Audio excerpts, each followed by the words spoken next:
시청자 여러분 안녕하십니까? 마켓 시그널 시작합니다. 이주혜입니다. 조민재입니다. 네, 지금 보다시피 지수가 급격히 내렸죠. 자, 지금 나스닥은 거의 3%가 넘게 밀렸습니다. 한 치 앞을 모른다라는 말이 글로벌 증시에 굉장히 어울릴 정도로 분위기가 뒤바뀐 모습이 나타났는데 그동안의 이 AI 훈풍과 또 낙관론으로 올랐던 뉴욕 증시가 다시금 밀리는 모습이 나타나면서 4월 이후로 가장 큰 낙폭을 기록했습니다. 지난 금요일 트럼프 대통령의 SNS 글을 필두로 다시 한번 미중 간의 갈등이 첨예하게 대립각을 세우고 있는 데다가 또 아직까지 해결되지 않은 미 정부 셧다운 문제까지 계속해서 시장의 하방 압력을 더하고 있는 가운데 과연 어떤 일들이 발생했을지 이 지난 금요일 일 잠시 후에 만나보도록 하겠고요. 오늘도 마켓 시그널 본격적으로 시작합니다.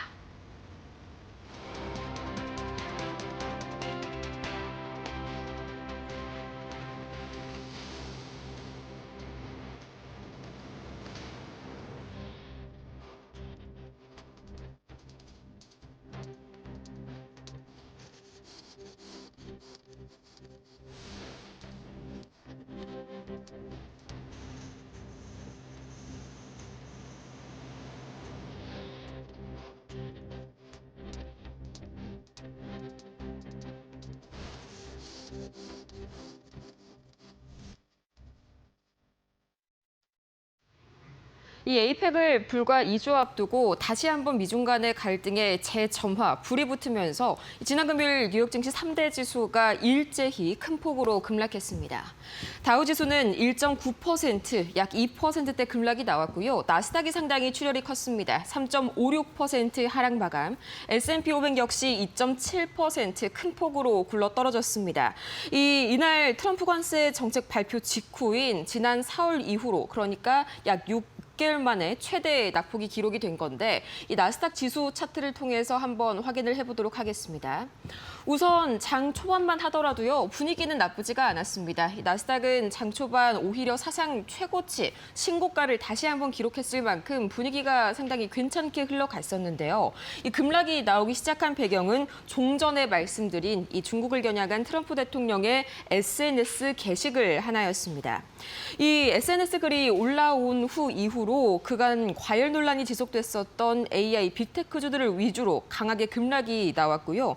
엔비디아와 아마존 그리고 테슬라는 약 5%에 가까운 급락세를 보였습니다. 또 애플과 메타도 약 3%가량 급락이 나오면서 특히나 나스닥이 강하게 눌리는 모습이 나왔는데요. 우선 시장을 이날 움직인 세 가지 이슈들 자세하게 만나보시죠. 가장 먼저 트럼프 대통령이 종전에 중국을 겨냥해서 SNS 게시글을 올렸다라고 말씀을 드렸는데요. 사실 지난주 내내 이 중국과 미국이 주 후반 들어서 갈등 양상이 첨예해지는 그런 모습들이 나타났습니다. 특히나 트럼프 대통령은 SNS를 통해서 이 중국의 최근 히토류 수출 규제 확대를 상당히 높은 강도로 비난을 했습니다. 여기에 대해서 상당히 적대적인 그런 조치다라고 이야기를 했고요. 또 한국 에이펙에서 시진핑 주석을 만날 이유가 없어 보인다고까지 굉장히 회동 취소 가능성을 시사하기도 했습니다.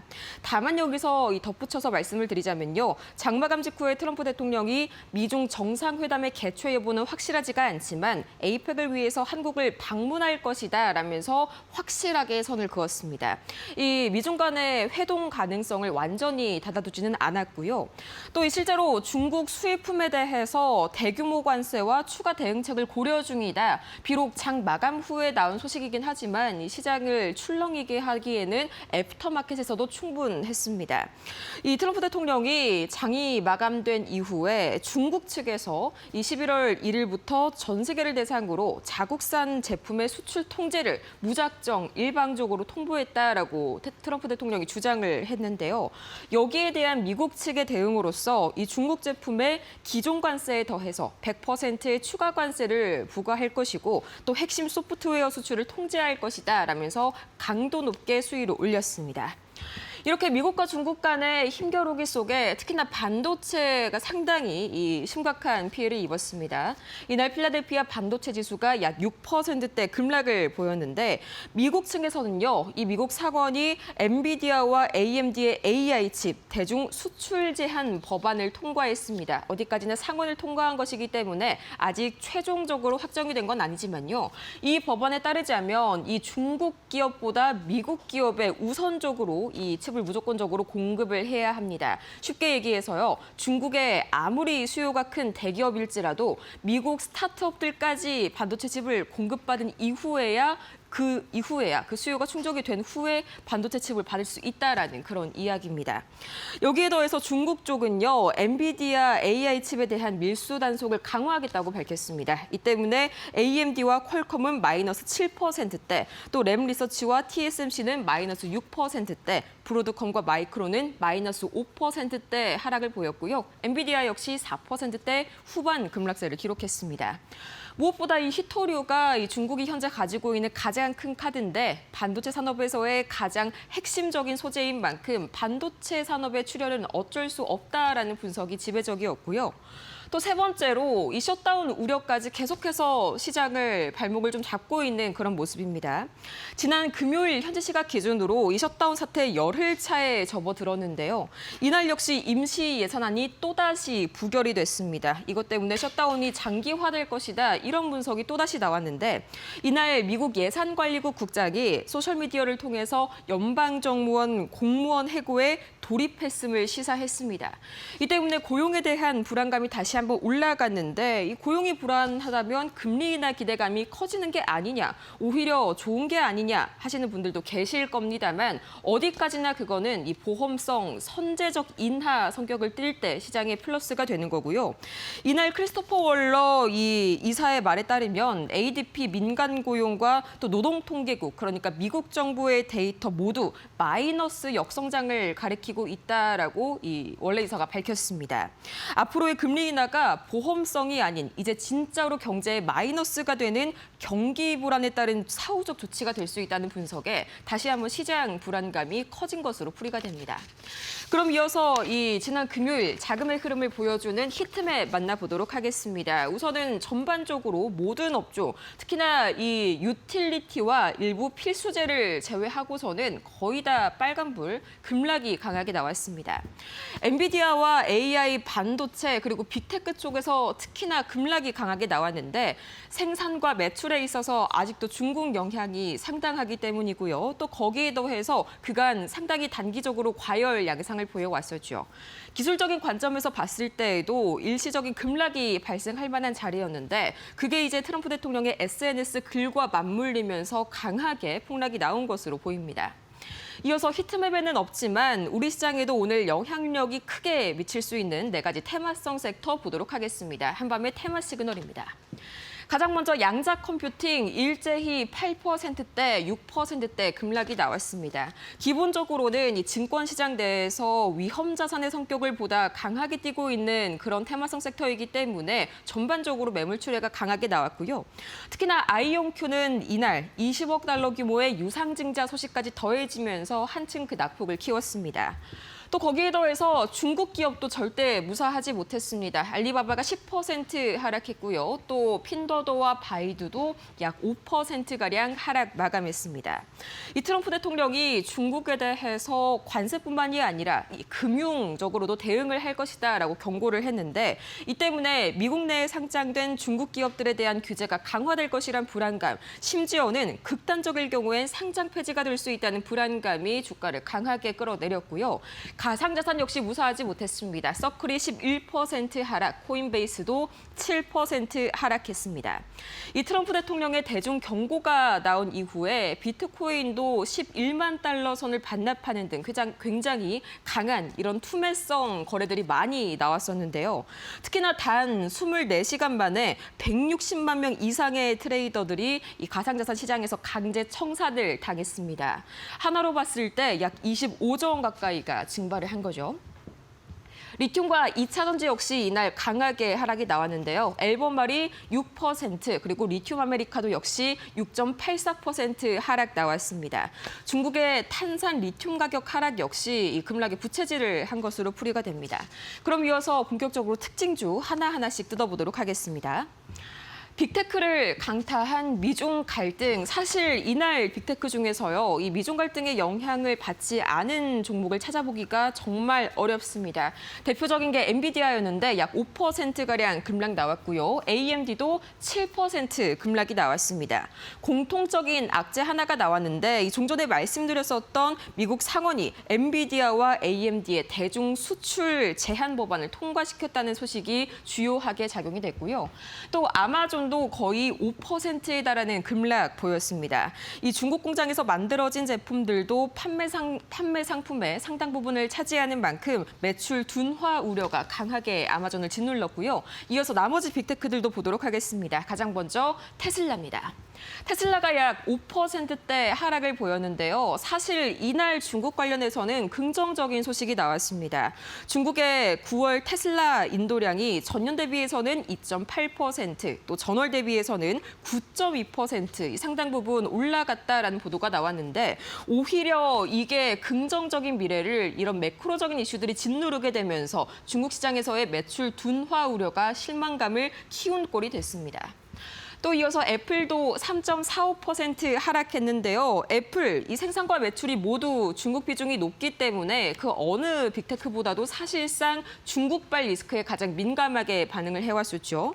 거기에 더해서 일부 투자사들이 이 아이폰 17의 수요가 강하다고 보기 어렵다, 상당히 회의론적인 그런 보고서들을 여기저기서 냈습니다.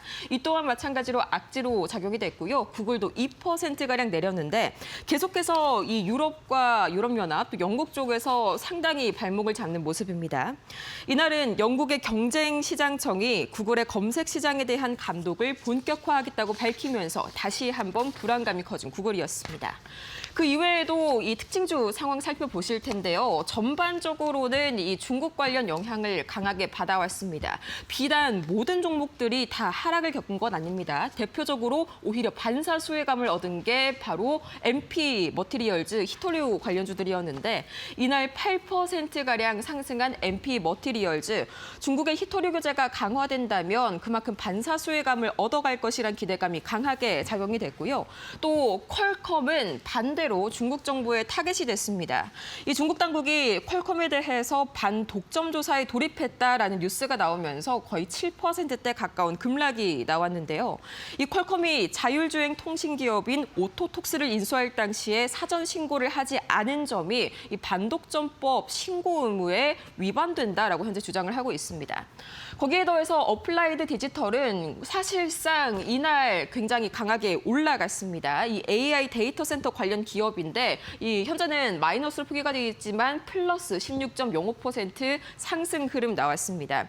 예상보다 양호한 실적 그리고 신규 리스 계약 체결을 발표한 점이 오히려 다시 한번 AI 데이터 센터의 견조한 수요를 확인을 시켜줬습니다. 결과적으로 이날의 급락세는요, AI 데이터 센터 산업 자체의 문제라기보다는 미중 갈등, 그러니까 정치적인 문제의 영향이 9할 이상을 차지했다라고 보여주는 그런 실적이었습니다. 이어서 매크로 지표 보도록 하겠습니다. 가장 먼저 국제유가 큰 폭으로 흔들렸는데요. 4% 가까이 추락하면서 58달러 선까지 하락 마감했습니다. 가자지구의 협상이 타결되면서 이 공급 불안이 줄어든 데다가 또 미중 갈등이 격화된다면 당연히 글로벌 시장에서의 수요가 둔화될 것이죠. 두 가지의 악재가 겹치면서 국제유가 강한 급락 나왔고요. 달러 인덱스는 이날 그간 강세에 따라서 단기 되돌림이 나왔습니다. 하지만 여전히 이 98의 후반부 선에 머무르고 있고요. 아직까지는 이 달러 강세를 크게 벗어나지 않았다라고 보시는 게 편할 것 같습니다. 이 9월 FOMC 이후에 달러 약세를 예상했던 시장 기대와는 달리 첫 번째로 유로화와 엔화가 동반 약세를 보여왔고요. 또 연준의 신중한 스탠스까지 최근 강달러 기조를 부추기고 있었죠. 이제는 연말까지 아예 달러 강세에 베팅하는 헤지펀드들도 상당히 늘고 있습니다. 이 때문에 원달러 환율 상당히 부담스러운 구간에 머무르고 있습니다. 사실 부담스러운 구간을 진작에 넘어섰죠. 이 주말 사이에는 1,432원을 돌파하는 모습까지 나타났는데요. 우선은 강달러 기조와 더해서 또 두 번째로 대미 투자 3,500억 원. 이 부분에 대해서 아직 해결이 안 됐기 때문에 원화도 상대적으로 약세 보이고 있습니다. 거기에 미중 갈등까지 기름을 붓게 되면서 이 1,450원대를 돌파할 때에는 국내 증시에도 본격적으로 하방 압력이 가해질 것이라는 분석들이 나옵니다. 이어서 미국채 10년물과 미국채 2년물 모두 다 큰 폭으로 내렸습니다. 이 미중 갈등에 따른 경기 불안에다가 고용 불안까지 겹치면서 안전자산에 대한 선호 심리가 높아졌기 때문이고요. 같은 이유로 금 가격 역시 다시 한번 상승하면서 추가적으로 온스당 4,000달러 선을 돌파했습니다. 이어서 계속해서 이 시장을 움직였었던 월요일 주말 이슈 체크해 보도록 하겠습니다. 미중 갈등이 사실 이 주말 사이에는요, 약간은 좀 봉합되는 흐름, 특히나 밤 사이에 그런 흐름들이 나타났습니다. 우선 중국 측에서 이렇게까지 사태가 확대될 것이라고는 미처 예상을 못한 것 같습니다. 여기에 대해서 중국이 말을 덧붙였는데 최근에 히토류 통제 조치가 완전한 금지가 아닌 관리 강화 차원이라면서 이 미 정부가 협상 테이블로 복귀할 것을 어제로 촉구했습니다. 어제부로 10월 12일이죠. 또 이 민간용 수출은 정상적으로 승인이 되고 조치 발표 전 관련 국가와 지역에 사전 통보했다. 우리가 그 정도로 뭔가 선을 넘으려던 건 아니었다라고 덧붙였고요.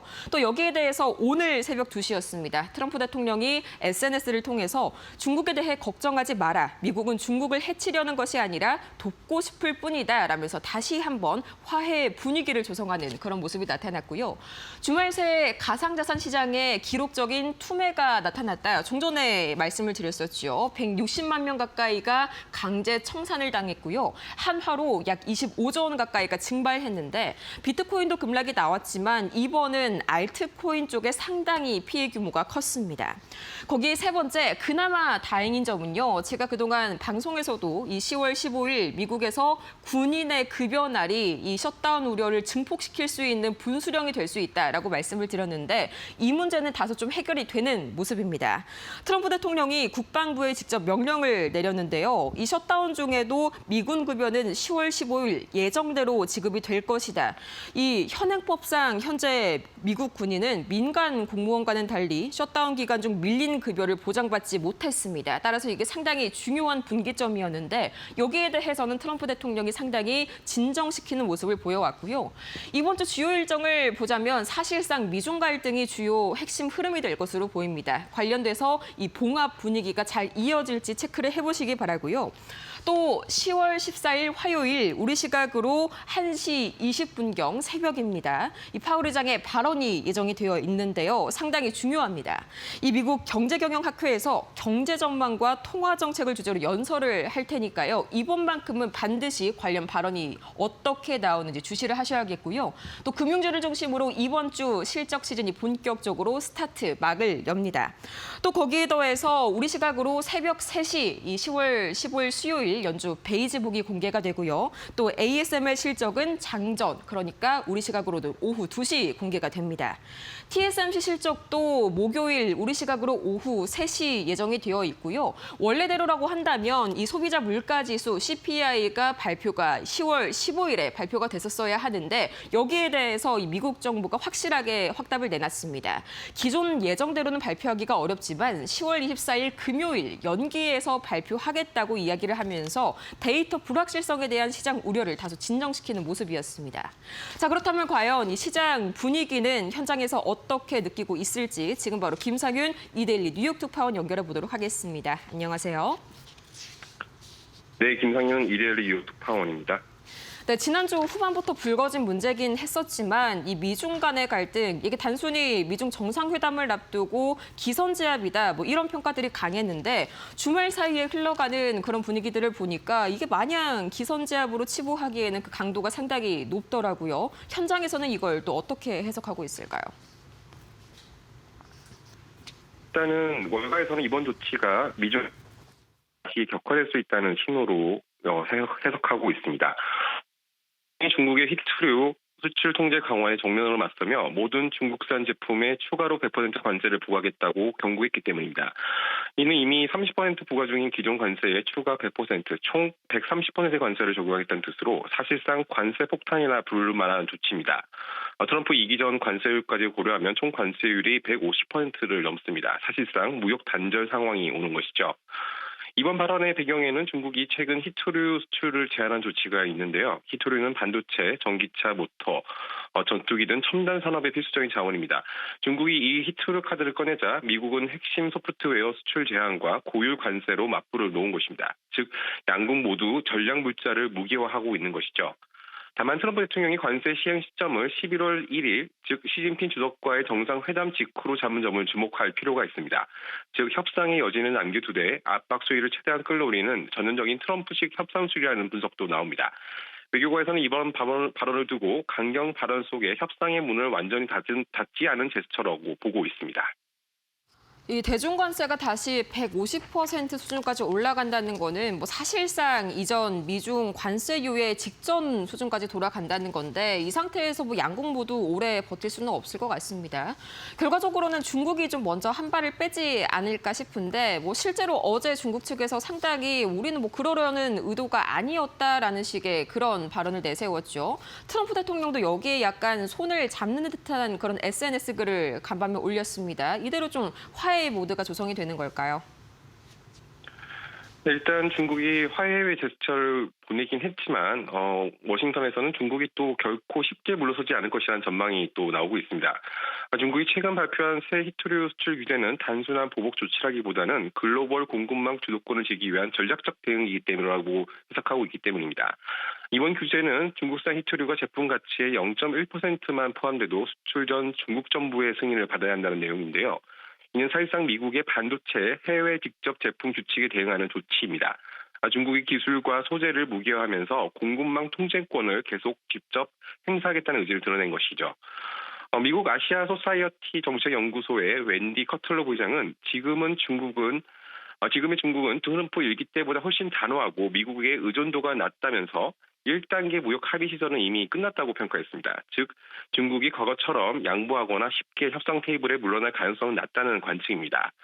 물론 전략적 긴장 관리라는 해석도 있긴 합니다. 왕원 중국 인민대 교수는 중국은 이미 미국의 종이 호랑이식 위협에 익숙하다면서 이번 긴장은 협상 주도권을 확보하기 위한 수단이라고 말했습니다. 즉 대립 국면을 이어가더라도 결국 협상으로는 돌아올 것이라는 시각입니다.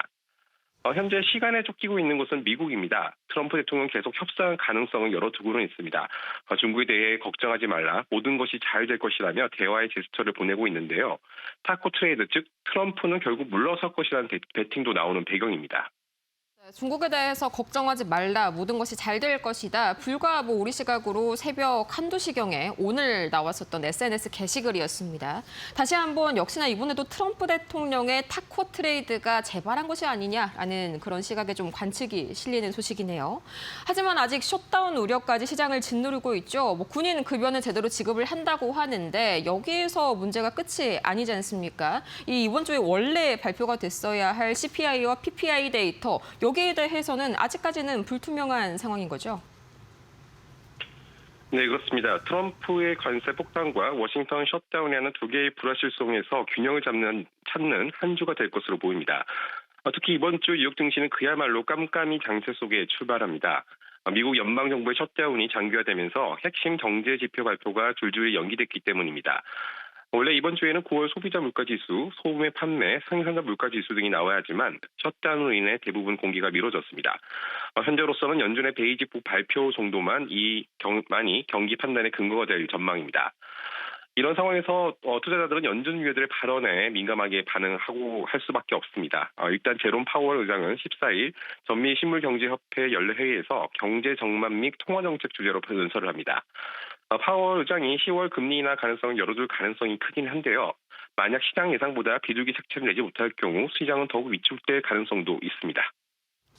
근데 사실 저번 파월 의장의 연설 발언이 있었을 때에는 오히려 관련된 내용이 아예 부재하면서 시장이 좀 하락이 나온 경우도 있었는데 이번은 뭐 주제가 주제인 만큼 아예 대답을 회피하지는 못할 것 같습니다. 과연 비둘기파적인 색채가 나올지 이 부분 계속해서 체크를 해보셔야겠고요. 이렇게 김상현 이데일리 뉴욕 특파원과 함께 현장 분위기 살펴봤습니다. 좋은 말씀 고맙습니다. 네, 감사합니다. 지금까지 지난 금요일 뉴욕 증시 마감 상황 봤습니다.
네, 월가의 트렌드를 한눈에 캐치하는 월가 토크 오늘 시작을 해보도록 할 텐데요. 앞서 말씀을 드렸듯이 지금 뉴욕 증시가 너무 많이 밀렸습니다. 사실 많이 올랐던 부분도 있긴 하지만 많이 그만큼 낙폭을 키워가는 그런 모습을 나타내는데요. 관련해서 이야기 나눠보도록 하겠습니다. 미중 격화와 관련된 얘기가 첫 번째 주제입니다.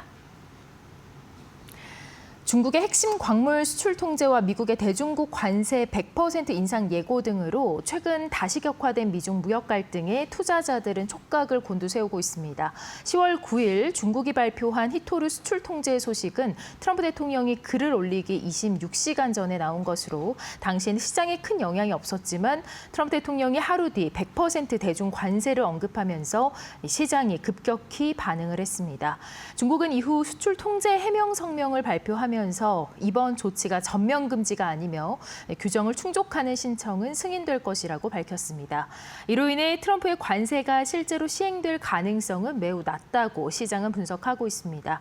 전문가들은 곧 이 새로운 미중 무역 합의 가능성에도 주목을 하고 있습니다.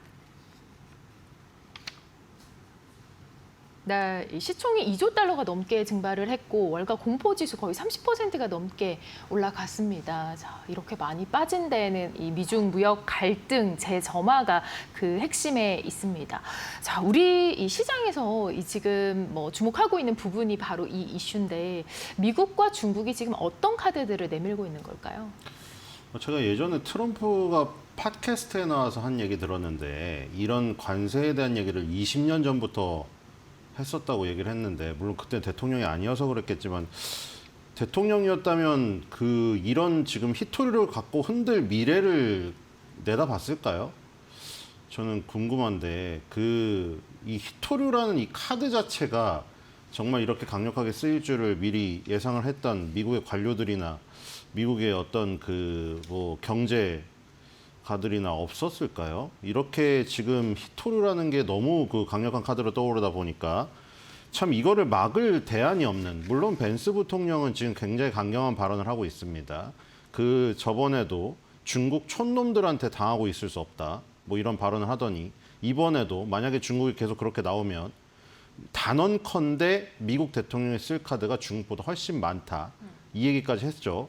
그러니까 뭐 그게 뭐 약간 좀 성향이 다르긴 하거든요. 벤스 부통령은 막 그런 트럼프처럼 막 타코 성향은 없는 것 같아요, 제가 보기에는. 물론 지금 부통령으로서 뭔가 모든 거를 다 드러내고 있지 않을 수도 있지만 어쨌든 간에 벤스 부통령의 발언을 봤을 때 뭐 그게 막 전부 다 거짓인 것은 아니다를 봤을 때 뭐 미국도 대응할 카드가 있다는 거는 사실인 것 같은데 지금 당장 드러난 것으로는 지금 아까 말씀을 하셨듯이 뭐 타코 얘기가 나오듯이 자꾸 이런 것들이 여러 번 반복이 되니까 러시아한테도 그렇고, 물론 하나 틀린 거 있었습니다. 이란한테만. 이란의 핵시설 공격에 대해서 안 할 것이라는 여론이 많았는데 진짜 감행을 해버렸죠. 근데 그걸 제외하고는 러시아랑 중국에 대해서는 자꾸 뭐 종이 호랑이니 이런 발언을 하고 나서도 직접적인 어떤 제재는 들어가지 않는 이런 모습을 지금 보이고 있습니다. 그래서 이번에도 마찬가지로 지금 히토류 수출 통제에 대해서 어떤 뭐 적극적인 뭐 얘기는 안 하고, 물론 11월 1일로 못 박은 게 있긴 한데 지금 할지 말지에 대해서 반신반의하고 있잖아요. 지금 여론도. 그게 이제 일련의 어떤 그 전의 과정들 때문인 것이죠. 러시아, 중국한테는 항상 큰 소리 쳤다가 뒤로 빼는 모습이 있었기 때문에 이번에도 히토류 수출 통제에서 별건 없는데 그냥 11월 1일로 100% 관세를 못 박아놓고 거기서 협상 테이블로 끌어들이려는 것 뿐이다.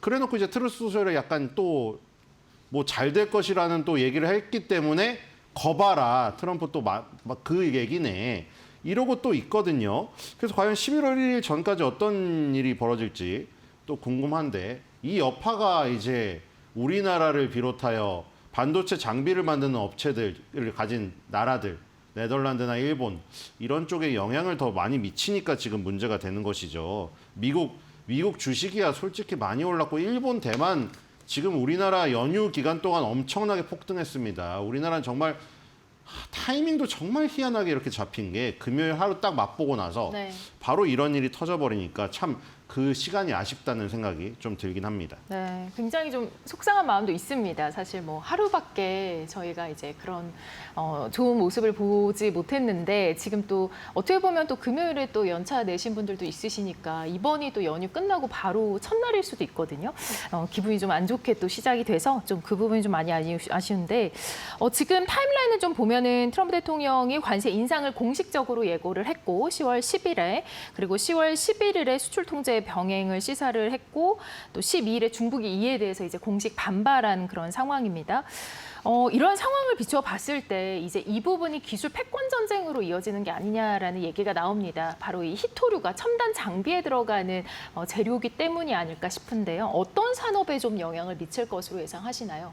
지금 이게 대표적으로 F-35에도 들어가기 때문에 미국의 그 지금 최고의 전투기에 그런 부분을 가지고 흔드는 지금 상황이죠. 그리고 지금 MP 머티리얼즈가 뭐 엄청나게 급등하고 올해 한 400% 올랐을 겁니다. 근데 MP 머티리얼즈를 그렇게 키우고 정부가 지분을 인수하고 국방부가 뭐 담보를 해준다고 하더라도 지금 최소 수년에서 10년 이상은 걸려야 인프라를 그나마 갖춘다는 지금 평가가 절대적입니다.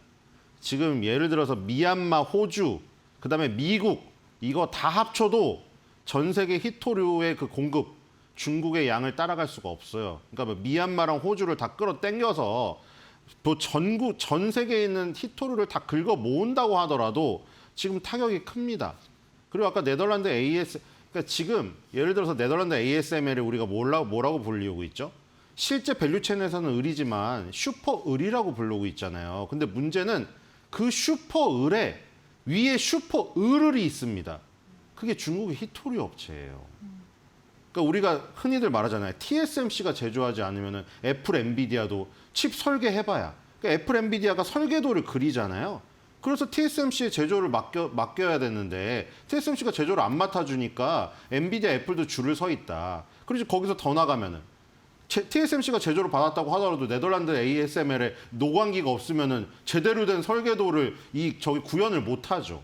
근데 문제는 뭐냐? 네덜란드의 ASML에 노광기를 만들려면 히토류가 필요합니다. 그러니까 최초의 갑은 결국 히토류 업체인 것이죠. 네덜란드 ASML에 노광기도 없고 그러면 TSMC가 제조도 못할 뿐더러 그럼 애플, 엔비디아가 칩을 설계를 해봐야 그 애들이 그냥 도화지에 그리는 그림에 불과한 거죠. 지금 결국 이렇게 돼버린 거예요. 그래가지고 지금 이렇게 돼버리면은 반도체부터 시작을 해서 지금 반도체 얘기만 했지만 배터리에도 결국 히토류가 들어간다. 그러니까 지금 다 멈추는 겁니다. 반도체 씬에서도 멈춰버리는 것이고 지금 자동차 씬도 멈춰버리는 거죠. 물론 자기네도 반도체 자동차를 생산해야겠죠. 자기네 기업에게만 주겠죠. 그래서 중국 반도체 기업, 중국 자동차 기업들이 굴기를 할 수 있는 기회가 되겠죠. 그러니까 지금 제일 큰 거는 반도체랑 전기차 이 두 곳에 지금 커다란 타격이 온다는 것이죠. 그러니까 히토류를 이렇게 쥐고 흔들 것을 제가 아까 누누이 말씀드렸는데 20-30년 전에 미국의 관료라던가 아니면 유럽은 솔직히 말해서 지금 그런 자기의 자국 뭐 그것도 없지만 힘도 없지만 프랑스를 좀 보시면 아시잖아요. 미국이 이런 걸 예측을 못했을까? 지금으로 보면 굉장히 아쉽습니다. 물론 환경 오염의 문제라던가 그런 것들이 대두가 되었죠. 그렇기 때문에 그게 어떻게 보면은 키울 수가 없는 부분이었는데 이런 중요성을 만약에 미래를 파악을 한 학자라던가 누구라도 한 명 있었다면 이 정도로 흔들리진 않지 않았을까 하는 아쉬움이 있지만 지금 뭐 이런 상황에서 지금 상황에서 뭐 하루 이틀에 변화할 수가 없기 때문에 지금 일단 타격은 굉장히 심대할 거로 생각이 됩니다. 만약 물론 벤스 부통령 얘기대로 훨씬 카드가 많다고 얘기를 했지만 지금 뭐 이미 다 여론이나 이런 데서 나오고 있잖아요. 네. 특별한 카드가 없다는 게 되게 우세적인 여론이기 때문에 네. 결국에는 반도체랑 전기차 이 부분이 조금 그러니까 미국 정부의 셧다운을 걱정할 게 아니라 반도체와 전기차의 셧다운을 걱정해야 된다. 네, 이 반도체와 이런 생각이 듭니다. 배터리가 아무래도 타격을 받는다는 얘기신 것 같습니다. 우리나라 이 주력 산업과도 어떻게 보면 공급망이 굉장히 얽혀 있는 상황이지 않습니까? 우리나라 국내 증시에서는 어떤 업종과 또 종목들이 타격을 받을지 말씀을 우리나라, 부탁드릴게요. 일본, 대만이 다 얽혀 있죠. 지금 시가총액 상위를 보시면 아시잖아요. 대만의 시가총액 상위 1위는 TSMC고 전기전자 반도체죠. 그리고 지금 일본 같은 경우는 도요타 자동차가 1위고 우리나라는 삼성전자 1위고 현대기아차 있고 그러니까 지금 보면은 일본도 마찬가지죠. 반도체 소부장이 강하죠. 완성업체 없더라도. 결국 반도체 전기차가 다 걸려 있습니다. 지금 이 아시아에. 그러니까 아시아에 전체적으로 다 타격인 것이고 지금 우리나라도 마찬가지죠. 이제 삼성전자, SK하이닉스가 신나게 치고 가고 있는데 삼성전자, SK하이닉스도 마찬가지죠. 아까 또 1번부터 시작을 해야 되는 거예요. 네. 맨 처음에 히토류가 없으면 ASML에 노광기를 못 만들고 노광기가 없으면 TSMC의 제조 공장에 가장 중요한 장비가 빠지는 것이고 그러면 SK하이닉스나 이제 삼성전자가 HBM을 제공해야 되는데 노광기가 없어가지고 TSMC 공장이 안 돌아가니까 HBM 필요가 없어요. 네, 결국 이제 극단적으로 연쇄 얘기를 사슬에서 드렸지만 어떻게 보면 예. 밸류체인의 어떤 흐름상 맨 최초에 잉태하는 씨앗이 없으면 이게 다 무너진다는 맞습니다. 것이죠. 자, 그래서 우리가 지금 이제 이런 뭐 삼성전자나 SK하이닉스나 이런 어떤 뭐 배터리나 또 반도체 종목들 언급을 해주셨는데 매수를 계속해 나가야 될지 아니면은 지금 시점에서는 다시 팔아야 되는 건지 매도 전략을 좀 알려주시죠. 근데 뭐 이거를 일괄적으로 얘기할 수가 있나요? 지금 금요일 날 사신 분도 많다고 지금 뉴스에 나오던데 지금 뭐 그래서 뭐 자극적인 제목 많더라고요. 뭐 오늘 하루아침에 연봉을 다 잃을 걱정을 하고 있다고. 물론 기자분이 이게 자극적으로 써서 조회수를 뽑아내는 걸 수도 있는데 실제로 그런 분도 계시겠죠. 금요일 날 이제 기분 좋아가지고 올인해서 들어갔는데 지금 연봉을 하루아침에 잃을 걱정할 정도로 들어가신 분도 분명히 있겠죠. 물론 기자분이 너무 일반적으로 썼을 수도 있지만 네네. 어쨌든 간에 타이밍을 굉장히 늦게 들어가신 분이 이제 다급하실 거고. 예. 반면에 사실 SK하이닉스 제가 그런 극단적인 얘기까지 들었지만 나오니까 전원주 씨 얘기가 나오더라고요. 네네. 5만 원에 사신 분이 네네. 지금 40만 원 갔으면 8배를 드신 건데 여기서 하루아침에 뭐 15% 급락을 하던 말던 사실 뭐 어느 정도 뭐 피해가 얼마나 있겠습니까? 근데 네. 그거는 이제 일괄적으로 얘기할 수가 없는 거죠. 모두 다 그렇게 5만 원대 산 것도 아니고 그렇죠. 10만 원, 맞아요. 20만 원대 산 분도 네. 적을 것이며 그때 나왔잖아요. 지금 네. 하락 종목이 더 많아요. 맞습니다. 개인 투자분들 갖고 있는 종목 중에 52%가 하락 예. 종목이에요. 어떻게 보면 좀 그러니까 지금- 과열이 된 부분이 지금 너무 잘 되신 분 예. 얘기로 해드릴 수도 없는 것이고 금요일날 올인해서 그렇게 연봉을 잃을 만큼 그러신 분 입장에서만 얘기할 수도 없는 것이고 맞습니다. 어떤 자신의 상황에 맞게 판단을 해야겠죠. 예. 자, 그래서 이제 미중 갈등 재점화는 조금 더 이제 계속해서 뉴욕 증시와 함께 지켜보도록 하고요. 자, 두 번째 얘기해 볼 주제 넘어가 보도록 하겠습니다. 두 번째 주제는 엔비디아입니다. 중국이 자국 기업의 엔비디아 AI 칩 구매를 금지한 데 이어 이제는 세관 검사까지 강화하고 있습니다. 파이낸셜 타임즈에 따르면 중국 세관 당국은 최근 전국 주요 항구에 단속팀을 투입해 반도체 화물을 정밀 검사하고 있습니다. 이번 조치는 엔비디아 칩 불매 지침이 실제로 이행이 되고 있는지 확인하기 위한 것으로 전해졌습니다. 앞서 중국은 바이트댄스와 알리바바 등 대형 IT 기업들의 엔비디아의 중국 전용 AI 칩 테스트와 주문 중단을 통보했는데요. 중국은 이러한 단속을 통해서 미국 기술 의존도를 줄이고 자국산 칩을 육성하겠다는 의지를 보이고 있습니다. 파이낸셜 타임즈는 중국 정부 고위 당국자들이 국산 칩 성능이 엔비디아의 중국 전용 칩에 근접했다고 판단한 뒤 이 같은 조치가 강화됐다고 전했습니다. 한편 엔비디아는 중국 시장을 위해서 성능이 낮은 그런 전용 칩들을 내놨지만 중국의 규제가 거세지면서 그 판매에 어려움을 겪고 있습니다. 중국 정부의 이번 행보는 AI 반도체 공급망을 둘러싼 미중 기술 경쟁이 한층 더 격화되고 있음을 보여주는 사례다라고 시장은 평가하고 있습니다. 네, 이제는 이제 중국이 빠지고는 얘기가 안 될 정도인 것 같습니다. 오늘 뭐 주제만 봐도 그런데 엔비디아 앞으로 어떻게 갈까요? 너무 궁금하거든요. 왜냐하면 지금 간밤에도 사실 굉장히 많이 뭐 매크로적인 부분 때문에 빠져 있는 상태인데 주가 차트 좀 봐주시죠. 아 근데 뭐 엔비디아 사실 그 전까지 예. 지금 사실은 4월달 그 관세 전쟁 일어나고 나서 그때 86달러 정도까지 빠졌거든요. 네. 지금 196달러니까 2배 이상 이미 올랐거든요. 4월 달부터 시작해도. 네. 그러니까 지금 바닥으로부터 2배 이상이 오른 상황에서 사실 이게 빠진 폭으로 보면은 정말 적어요, 사실은. 근데 이게 이제 고점에 사신 분도 있으니까 이제 하는 말인데 일단 과열권인 건 사실이죠. 근데 그때 말씀드렸다시피 2020년, 21년, 2024년 정도의 과열권까지는 안 이르렀다. 네. 이 얘기를 드렸죠. 하지만 그래도 이격이 상당히 벌어지고 고점이 굉장히 그 고점 논란이 있을 만한 상황은 맞는 것이죠. 그렇기 때문에 신규 매수는 부담스러운 구간인 거죠. 사실. 이거는 신규 매수는 그 말씀을 계속 드렸다시피 차가울 때 사는 게 가장 유리합니다. 그래서 과열권에 접어들면서 그 매수 수량을 유지를 해가면서 분할 매도를 하는 타이밍으로 잡는 게 가장 적절한 것이죠. 근데 그런 모든 것을 다 타이밍을 맞출 수 없기 때문에 지금 신규 매수를 해서 바로 손실이 나는 분들이 이제 걱정일 것이라는 생각이 듭니다. 그런 분들은 조금 시간이 걸릴 수도 있겠죠. 그리고 이게 지금 좀 중국이 얼마나 그 궤도를 높였는지 모르겠는데 이게 정말 사실이면 이거 사실 지금 포카 같은 느낌이거든요. 이거 지금 서로의 카드를 숨기고 있거나 아니면 숨기고 있는 게 없어요. 그런데 블러핑을 치고 있는 거죠. 근데 누가 얼마나 블러핑을 치고 있는지 몰라요. 지금 아까 벤스 부통령 얘기도 했지만. 예. 그런데 정말 이게 중국이 블러핑이 아니라 나온 내용이 정말 진실이라면 젠슨왕이 얘기했던 것보다 훨씬 더 빠른 시기에 도래했을 가능성이 있는 거죠. 뭐냐면 중국의 기술력이요. 왜냐하면 지금 나오는 게 RTX 6000D잖아요. 네. 이게 사양이 굉장히 떨어지는 중국 맞춤형이거든요. 트럼프가 하도 뭐라고 하니까 중국에 맞춰서 저사양으로 트럼프한테 요 정도 거죠. 성능은 괜찮겠죠? 하면서 젠슨이 만든 거예요. 그런데 그것조차도 지금 됐다고 한다 얘기잖아요. 지금 나오는 얘기가. 그렇죠? 그렇다는 얘기는 지금 중국이 이 정도 수준 이상을 벗어났을 가능성. 지금 예를 들어서 지금 나노 바나나 나왔을 때 여러분들 유튜브 잘 보세요. 나노 바나나가 나왔을 때 그 구글의 제미나이 밑에 있는 그건데 영상 만드는 건데 너무 뛰어나다 한 얘기 나온 다음에 시드림이란 게 나왔거든요. 중국에서 굉장히 값싸게 만든 거. 네. 근데 시드림이 뭐 나노 바나나를 이겼다 이런 자극적인 제목들이 많이 있었어요. 거기 댓글에 잘 보면은 뭐 갈리긴 하는데 뭐 이런 얘기가 많았습니다. 야, 뭐 중국 편드느라고 일부러 성능 띄워서 얘기하네 얘. 이런 게 있었고 실제로 나노 바나나 성능 비교했을 때 객관적으로 이기지 않았냐 이 정도면 훨씬 더 뛰어난데 이 정도 값어치로.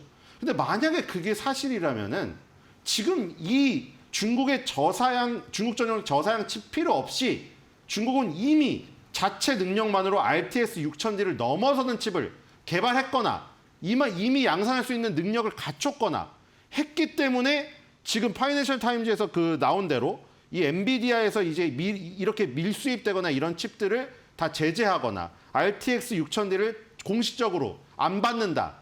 이런 것이 블러핑이 아닐 가능성이 있다. 그러면은 이 젠스상의 우려를 지금 표현된 것도 이미 늦은 것이고. 네.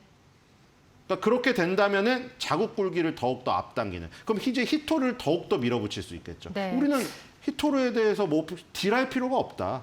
그러니까 지금 히토르를 딜해가지고 뭔가를 갖고 오려고 하는데 네. 딜할 대상이 다 그냥 중국이 갇혀버렸다면은 그러면은 이거는 이제 협상 테이블에 나설 필요가 없는 거죠, 중국은. 네, 그 이면이 궁금해지는 타이밍인 것 같습니다. 지금 일단 보유하고 계신 분들은 분할 매도 얘기를 해주셨고 또 신규로 들어가는 거는 손실 가능성이 있다라고 대응 전략 얘기해 주셨습니다. 자, 세 번째 주제로 넘어가 보도록 하겠습니다. 세 번째 얘기해 볼 주제는 테슬라입니다. 테슬라가 9월 중국 시장에서 9만 800대가 넘게 판매가 되면서 3개월 만에 판매 증가세로 전환이 됐습니다. 중국 승용차 협회에 따르면 전년 동월 대비 2.8% 증가하면서 전월 대비로는 9.1% 늘어난 수치를 기록했는데요. 판매 반등에는 지난 8월 출시한 신형 6인승 모델 YL이 큰 역할을 했습니다. 출시 보름 만인 12만 건의 주문이 몰리면서 하루 평균 주문이 1만 건에 달했습니다.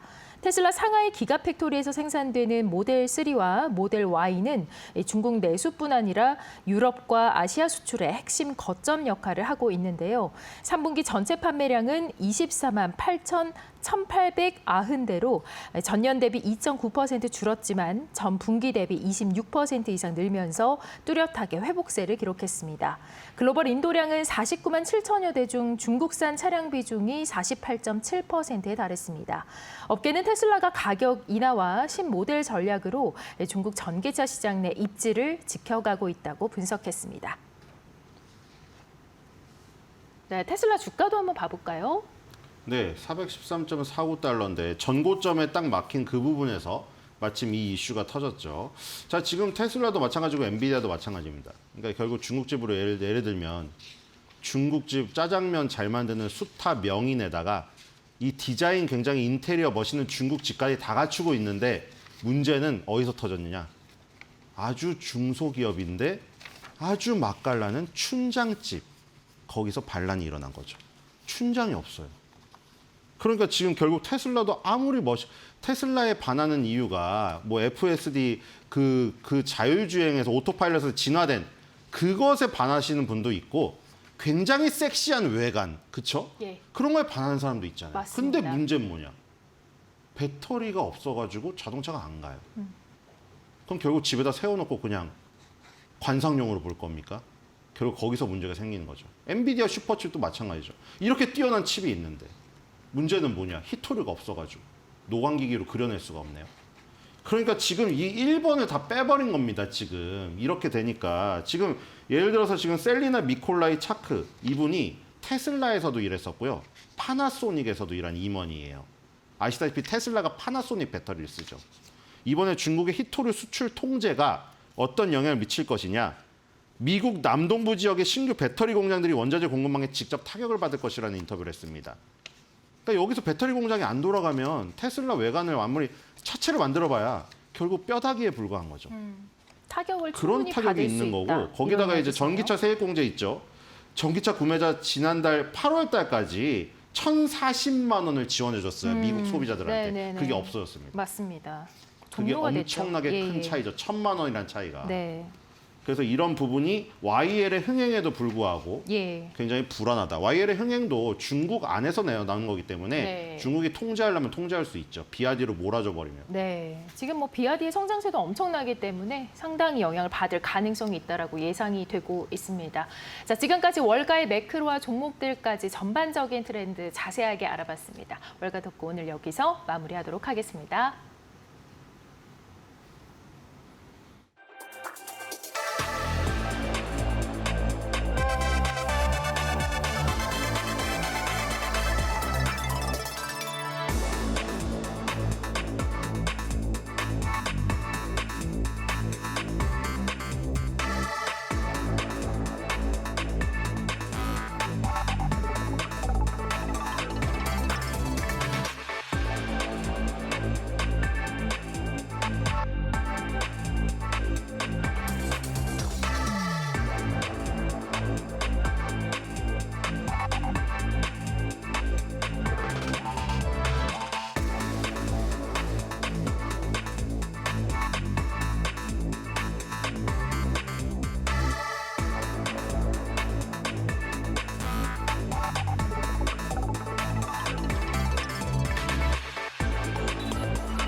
네, 숨겨져 있는 투자 정보를 드리는 히든 글로벌 시간입니다. 오늘도 조호진 타키온 대표와 함께하겠습니다. 어서 오세요. 예, 안녕하세요. 네, 자 오늘은 삼성전자 스마트폰과 또 SK 하이닉스에 대해서 알아보도록 하겠습니다. 먼저 첫 번째 헤드라인 함께 만나보시죠. 자, 삼성전자 미국 특허 침해로 6천억 원대 배상 평결이라는 헤드라인을 가지고 왔는데요. 지금 삼성전자의 악재가 이제 생겼네요. 자, 워낙에 첫 번째 이런 것들은 아니지만 있어 왔던 얘기이긴 하지만요. 지금 또 이렇게 금액이 상당히 큽니다.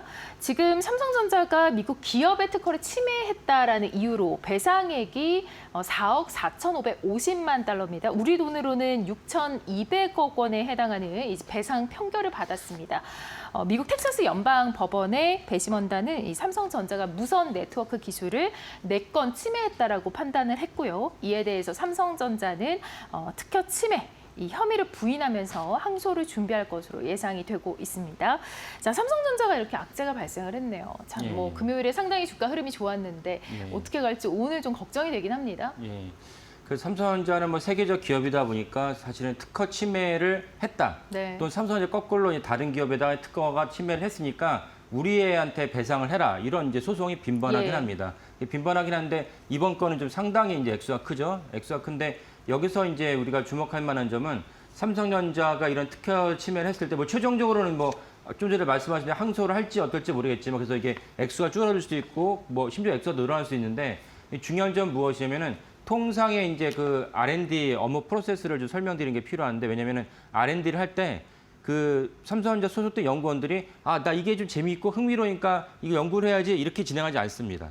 이제 그렇게 이제 자기가 진행하려고 하면은 위에서 이게 중요한 거니까 왜냐면 삼성전자 연구원들도 다 삼성전자에서 돈을 받고 일하는 직원들이기 때문에 이분들이 그 R&D를 하는 것 자체 하나하나가 다 삼성전자의 비용입니다. 월급을 주니까 월급을 줬는데 이 사람이 자기 어떤 개인적 흥미 사안에 불과했고 실질적으로는 기업의 매출에 도움이 안 되는 연구였다라고 하면 연구를 할 수 없는 것이죠. 네. 이거 당연하다라고 얘기할 수 있는데 또 다른 중요한 것이 어떤 점이 있냐면 연구를 할 때는 반드시 이 연구를 했을 때 선행 특허가 무엇이고 선행 특허의 출원이 무엇인지 사전에 조사를 합니다.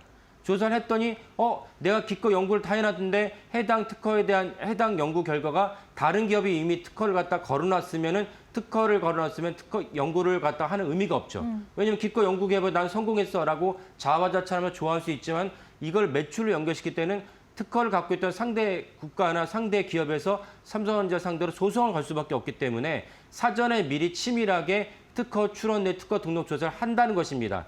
그렇다면 오늘 같은 이 특허 사항은 삼성전자가 만약에 최종적으로 이 배상액이 결정된다 한다면 삼성전자가 모르고 특허를 침해했다라고 볼 수는 절대로 없고 삼성전자가 의도적인 특허 침해가 있다라는 것은 분명해 보입니다. 그래서 이 점이 또 중요하다고 하겠습니다. 네, 이번이 이제 처음 특허 소송이 아니라고 하셨는데 그러면 이제 지금 말씀하신 대로 알고 했다 이렇게 생각을 했을 때 좀 어떻게 보면 이번이 좀 특이 케이스가 될 수도 있겠습니다. 아니면 그러니까 그런 점에서도 이제 삼성전자 내부에서도 사실 네. 이 사실이 보도를 알려졌으니까 삼성전자 같은 경우는 굴지의 기업이다 보니까 국내 언론을 모니터링은 당연히 하지만 해외 언론, 예를 들어 로이터나 파이낸셜 타임스나 월스트저널이 삼성전자를 어떻게 보도했는지도 중요하게 여깁니다. 그러면 중요하게 여긴 분은 모니터링해서 수뇌부에다 보고를 하거든요. 그 부서도 규모가 꽤 큽니다. 네. 그래서 그런 수뇌부에 보고를 하는데 수뇌부가 이 보고를 받았을 때 당연히 실무자들은 다 이 사안에 대해서 제대로 보고를 안 할 수도 있기 때문에 그게 언론의 역할이죠. 언론을 통해서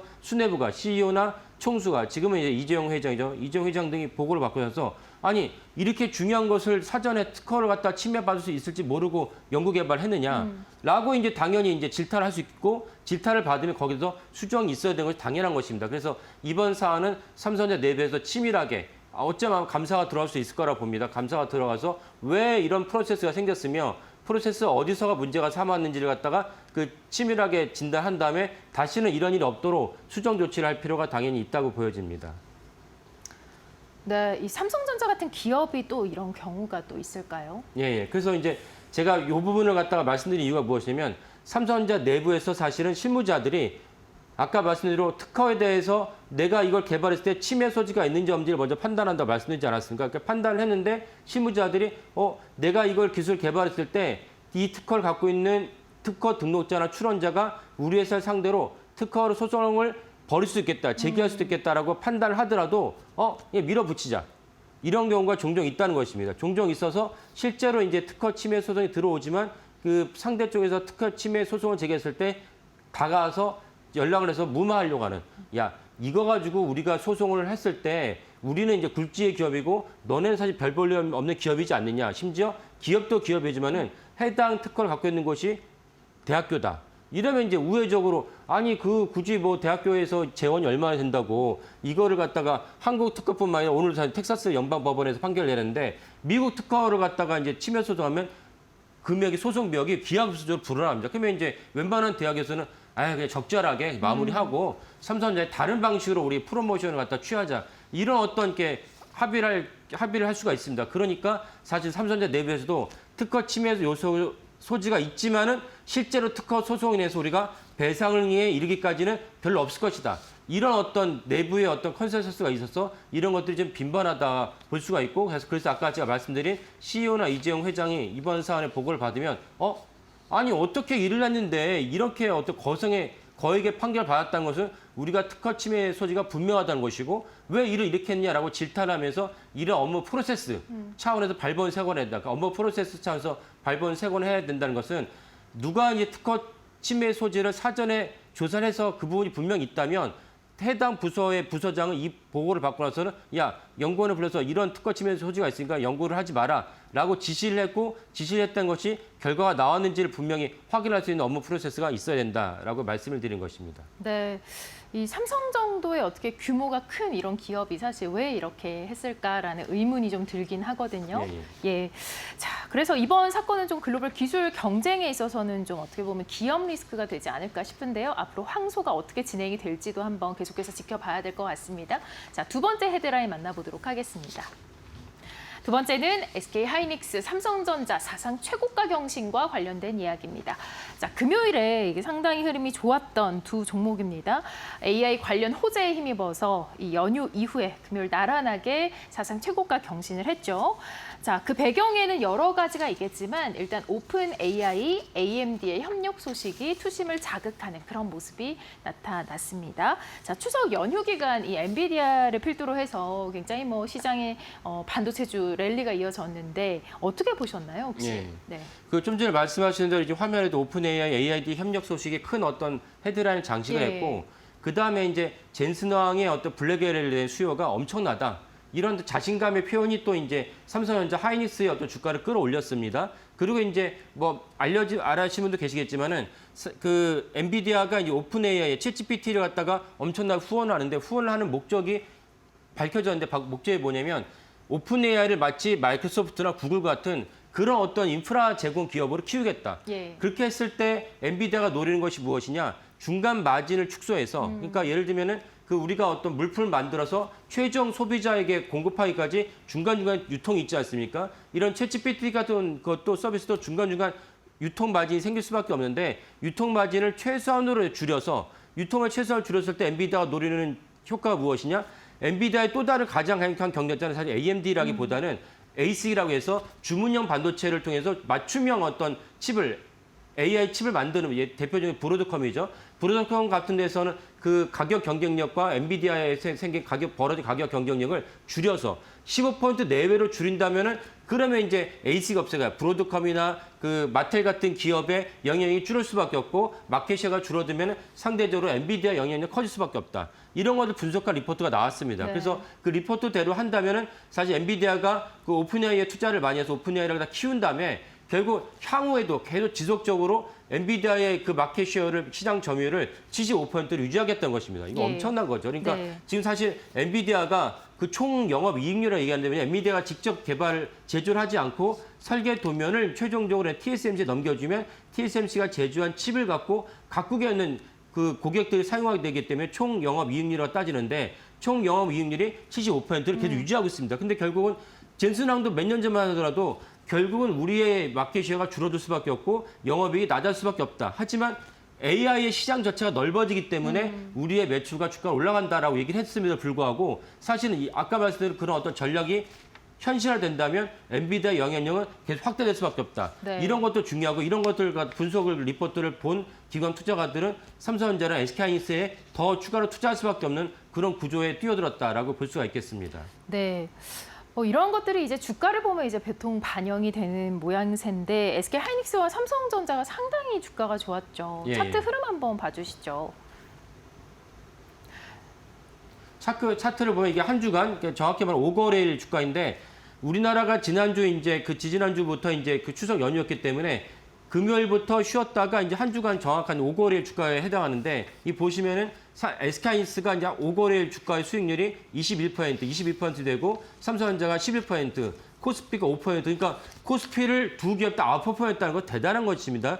코스피가 사실 엄밀히 말하면 시총 1위 기업 삼성전자, 시총 2위 기업 SK하이닉스의 그 주가 치솟으면서 코스피도 덩달아 올라간 것인데 여기서 주목할 만한 점은 무엇이냐면 SK하이닉스가 지난 5거래일 동안 삼성전자의 주가를 갖다가 2배 아웃퍼폼했다는 것입니다. 그래서 우리나라 어떤 뉴스 헤드라인은 삼성전자가 시총 1위 기업이다 보고 그리고 삼성전자 계속 애물단지처럼 많은 투자자들의 속을 갖다가 끓였기 때문에 삼성전자가 와 진짜 9만 전자 되나 보다 이런 맥락에서 헤드라인을 장식했지만 정작 냉정하게 주가 수익률을 봤더니 SK하이닉스가 삼성전자의 주가 수익률을 2배를 앞섰다는 것입니다. SK하이닉스가 삼성전자 수익률 2배 앞선 것은 2년이 넘었습니다. 왜냐면은 H밴 때문에 그런데 2년이 넘었는데 삼성전자가 9만 원을 돌파했으니까 와 이제는 SK하이닉스를 갖다 뛰어넘나 보다 생각하지만 엄밀히 말해서 주가 수익률 보면 여전히 SK하이닉스가 삼성전자 주가 수익률을 2배를 갖다 앞섰다. 이 점이 사실 중요하다고 말씀드린 거죠. 그 때문에 사실 SK하이닉스의 주가에 대해서 투자를 하신다면 SK하이닉스가 여전히 삼성전자보다 더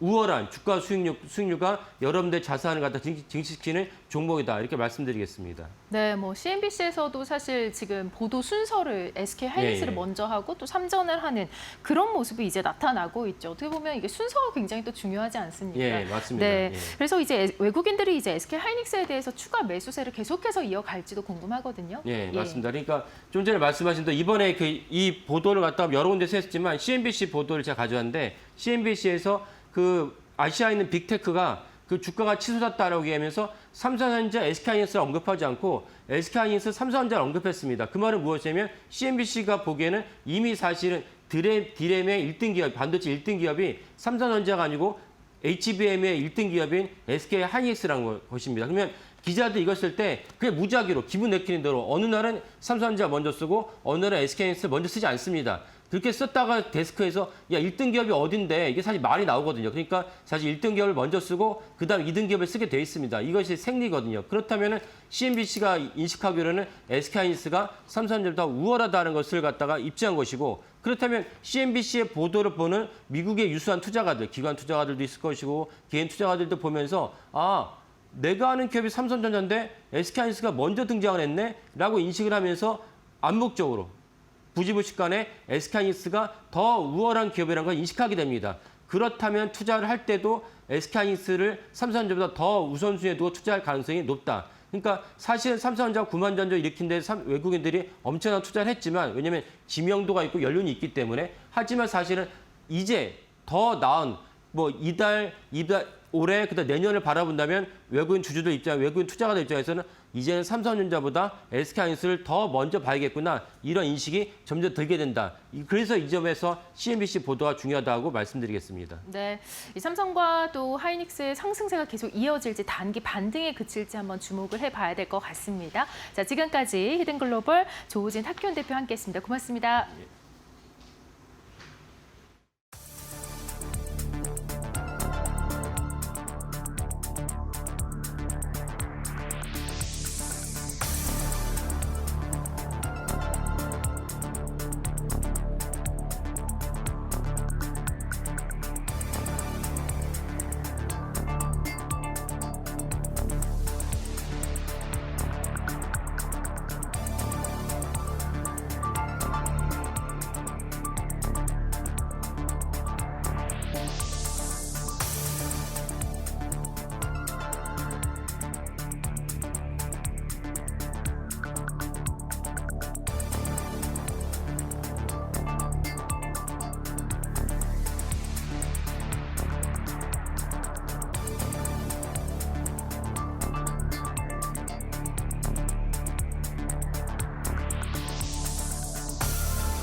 네, 여러분 주말 잘 쉬셨습니까? 또 비가 오늘도 아침부터 좀 내리고 있습니다. 자, 10월 13일 월요일 이데일리 TV 뉴스 브리핑 시작합니다. 예, 오늘 주간 증시 전망으로 시작을 좀 해보겠습니다. 지난주 금요일까지 참 좋았죠. 3,600선 넘어서서 역대 최고치 코스피 경신도 했고, 지난주 금요일까지 우리 시장의 분위기는 정말 이제 4,000이라고 하는 상상도 못했던 지수가 정말 가까이 오는구나. 그리고 이제 이번 정부 출범하면서 얘기가 나왔던 이 5,000, 코스피 5,000이라는 것도 그러면 이제 또 그 다음 스텝으로 이제 정말 현실화될 수 있겠구나 이런 생각들까지 상당히 좀 여러 가지 좀 장밋빛 꿈들 그런 상상들을 많이 지난주까지 하셨을 것 같습니다. 그게 이제 하루를 사실 못 갔죠. 저녁에 이제 밤늦게 금요일 날 뉴욕 시장 출발 상황 이런 것들을 보시면서 이제 상당히 좀 많이 불안감들을 가지시고 주말을 좀 보내지 않으실까 싶습니다. 일단 근데 주간 시장망 처음 상황만 놓고 본다 그러면 좀 이 우산 그림이 있네요. 이 CG에서 보시는 것처럼 삼성전자랑 하이닉스 주가가 뭐 아주 엄청나게 좀 올라가고 있습니다. 삼성전자 벌써 이제 뭐 8만 전자 간에 만에 그런 얘기를 했던 게 엊그제 같은데 이제 9월 10일 날 10만 원대 초반이었죠. 그게 좀 한 달여 만에 이제는 10만 원이 이제 아주 목전에 둘 정도로 가까운 그런 상황이에요. 오늘 뭐 아무래도 좀 조정이 있겠죠. 이제 그런 걸 감안하더라도 뭐 9만 원대 여부 그 이하로 떨어질 수는 물론 있겠습니다만 약간 이 9만 원을 좀 중반대까지 좀 삼성전자가 끌어올라온 상황이고 하이닉스는 뭐 이제 40만 원대까지 올라간 상황이죠. 자, 이런 상황인데 이게 이제 일단 오늘은 여러 가지로 좀 부담스러운 그런 상황이 좀 됐습니다. 이게 단기적으로 많이 올랐다는 얘기는 뭔가 어떤 돌발 악재가 생겼을 때는 또 그만큼 이 내림도 클 수밖에 없는 그런 거는 뭐 불문가지기 때문에요.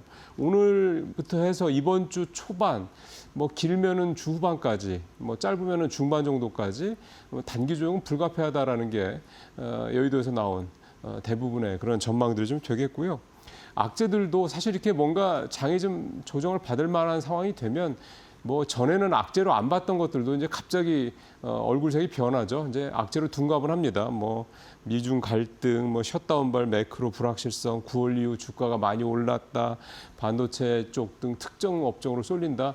뭐 이런 얘기들 그동안에 새로운 얘기들은 아니지 않습니까? 계속 나왔던 얘기들인데 이게 이제 트럼프 대통령의 이 100% 관세, 중국의 히토류 수입 제한 이런 어떻게 보면 새삼스럽지 않지만 수면 아래에 있다가 다시 수면 위로 부상했던 이런 그런 구악재들 이게 또 새롭게 또 부각이 되면서 마치 좀 조정이 좀 필요했던 조금 쉬어가고 싶었던 차에 쉬어가게 만드는 그런 어떤 재료가 되주는 그런 상황이 좀 되고 있습니다. 이번 주는 지표들도 좀 있고요. 아무래도 이제 3분기 실적 시즌이 이제 우리도 이제 시작이 좀 돼 가고 있는데 삼성전자 이제 잠정 실적 발표가 14일 날 있다라는 거 이제 당장 내일이기 때문에 만약에 삼성전자 잠정 실적이 좀 시장에서 나오는 대로 좀 컨센서스가 10조 원 이상까지 좀 나왔거든요. 시장의 컨센서스 수준 이상으로 혹시 나와준다고 그러면 지금 말씀드렸던 이런 뭐 반도체발 조정, 그러니까 미국 증시발 이런 조정이 국내에서는 그렇게까지 오래가지 또는 그렇게 깊지 않을 수도 있다라고 볼 수도 있겠고요.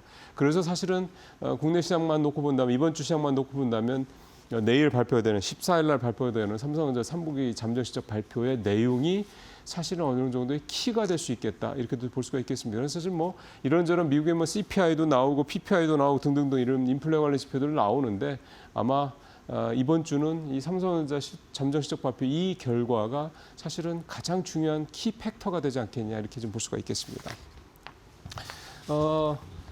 삼성전자 하이닉스 얘기를 조금 더 들어가 보죠. 지난주에 뭐 불기둥이었다, 뭐 제목에서 보시는 것처럼 그대로 앞서 주가도 잠깐 좀 보셨고요. 그러다 보니까 이제 증권가에서 뭐 목표가 상향도 잇따르고 있는 좀 그런 상황이 되게 있겠고요. 지금 뭐 단기 이번 주에 조정을 만약에 삼전이나 하이닉스가 이제 받는다고 그러면 아무래도 이건 뭐 새로운 어떤 뭐 매수의 기회가 되지 않겠느냐 또는 기존에 좀 갖고 있는 분들은 수를 좀 주식 수를 늘릴 수 있는 기회가 되는 이런 전망들이 증권가에서는 일단 많이 좀 나오고 있고요. 그게 이제 목표가 상향으로 이어지고 있는데 앞서 삼성전자 이제 9만 원대 중반까지, 하이닉스가 40만 원대 초반까지 올라왔다 말씀을 잠깐 드렸는데 지금 증권사들의 목표 주가는요. 삼성전자 같은 경우는 이제 10만 원, 11만 원이 아니라 12만 원대까지 나왔습니다. 한국투자증권에서 나온 리포트인데 12만 원까지 목표 주가가 좀 올라갔고 하이닉스 같은 경우는 50만 원대 이제 중반, 56만 원까지 한국투자증권은 목표가를 좀 올린 그런 상황이고 50만 원대까지 목표가가 올린 증권사들은 이제 많고요. 삼성전자 같은 경우는 이제 11만 원대 초중반까지도 꽤 많습니다. 근데 그게 어쨌든 계속해서 올라가면서 이제는 12만 원까지 삼성전자는, 그다음에 하이닉스는 50만 원대 중반 이상까지 이제 목표 주가가 올라가고 있는 상황이다. 만약에 3분기 실적이 삼성전자도 그렇고 하이닉스도 그렇고 시장의 컨센서스를 넘어서는 어떤 그런 결과를 나온다 그러면 목표 주가는 당연히 더 오르겠죠. 그런 상황이 되고 있습니다. 어쨌든 그래서 이번 주에 지금 현재 예상이 좀 되는 이 조정, 시장의 조정, 아무래도 반도체 쪽들이 가장 그동안에 많이 올랐으니까 좀 더 타격이 좀 더 클 수 있겠습니다만 이게 사실은 여러 가지로 시장에서는 좋은 기회가 아니냐 이런 해석들이 일단 증권가에서는 나오고 있다는 점, 앞뒤 이런 결론은 같습니다만 참고하시길 좀 바라겠고요. 세 번째 얘기해 보겠습니다. 반도체 관련주들의 이제 조정에 관련돼서 나오는 이제 근거 중에 하나가 이제 이 중국 히토류 이 수출 제한 조치 내용이 되겠습니다. 잘 아시는 것처럼 반도체 만드는 데 있어서 히토류는 당연히 들어가야 되는 거고 배터리도 마찬가지고요. 그러다 보니까 국내 반도체 업계, 배터리 업계가 좀 아무래도 좀 불안하게 좀 볼 수밖에 없는 내용인 거죠. 근데 중국산 의존도가 저도 사실 이데일리 기사 보면서 좀 다시 좀 수치를 업그레이드를 했습니다만 생각했던 것보다 좀 많이 내려왔더군요. 지금 보시면 2019년도에 71% 이게 이제 고점이었고요. 그 이후에 2024년 그러니까 이제 한 5년 된 거죠. 5년 사이에 절반까지는 아닌데 한 40% 가까이, 30% 이상, 40% 가까이 수입 의존도가 좀 줄기는 했습니다. 71%였던 게 47%까지 좀 내려오긴 했고, 근데 여전히 지금 거의 절반 수준이기 때문에 아직은 높죠. 그래서 이렇게 뭔가 중국이 히토류를 이게 물론 미중 간의 갈등에서 나온 얘기긴 합니다만 얘기가 나올 때마다 항상 불안할 수밖에 없는 건 사실이긴 합니다. 일단 국내 상황을 보면 수입 의존도 이렇게 좀 줄고 있고요. 그 다음에 최근 들어서 어쨌든 이 트럼프 대통령이 당선되고 나서 우리 기업들이나 정부도 이게 이제 학습 효과가 있죠. 2018년도 그때 트럼프 정부 1기 때 우리가 똑같은 그런 경험을 해봤기 때문에 학습 효과가 있어서 비축량을 좀 꾸준히 좀 늘리고 있습니다. 그래서 지금 보면 기존에 보통 6개월분 정도 이렇게 갖고 갔는데 이거를 지금 18개월까지 3배 늘려놓은 그런 상황이고요. 그러니까 적어도 1년 반 정도는 웬만큼이면 그냥 버틴다 이런 얘기가 좀 되는 거죠.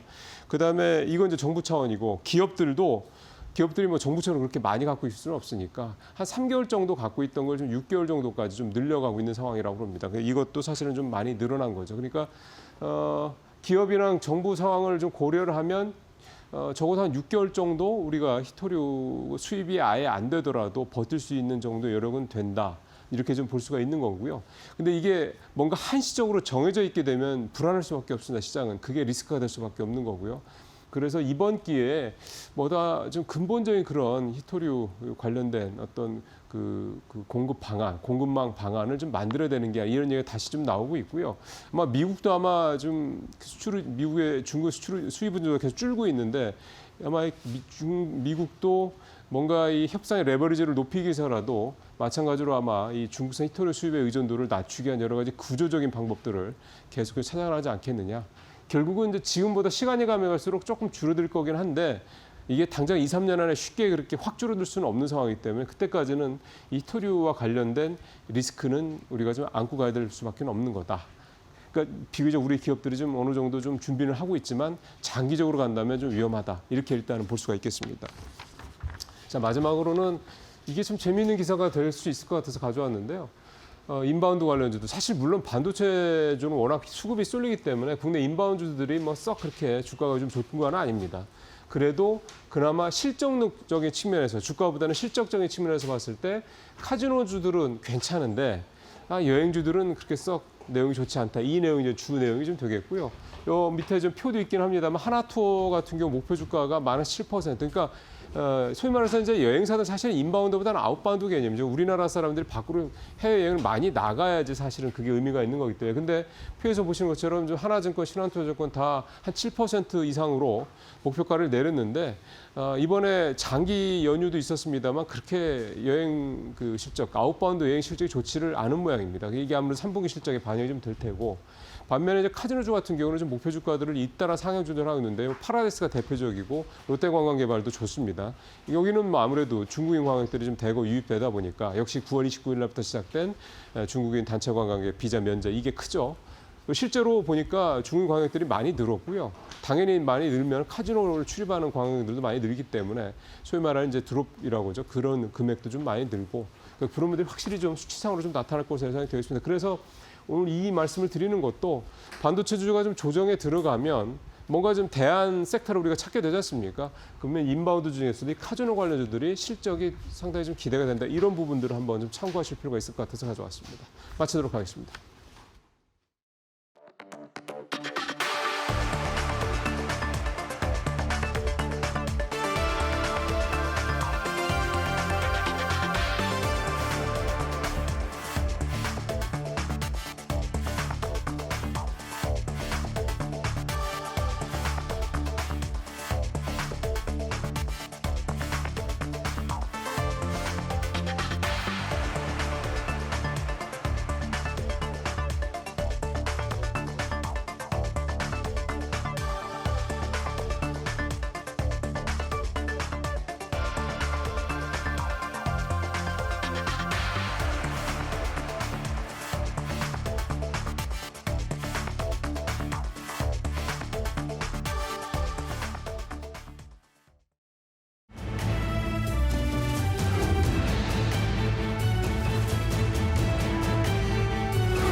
마켓 비하인드로 이어가 보도록 하겠습니다. 오늘은요, 김영재 경제평론가 모시고 이야기 나눠볼게요. 어서 오세요. 네, 안녕하십니까? 네, 지난주 증시 한번 간단하게 톡파보고 갈까요? 우선 나스닥이 마이너스 2%대 빠졌는데 뭐 이거는 금요일 날에 워낙 급락이 강하게 나온 탓이고 또 우리 증시는 코스피가 1.7%, 코스닥이 0.6% 플러스로 끝이 났는데 양시장 모두 좀 이 외인 순매수가 상당히 두드러졌네요. 이탈이 나오지가 않습니다.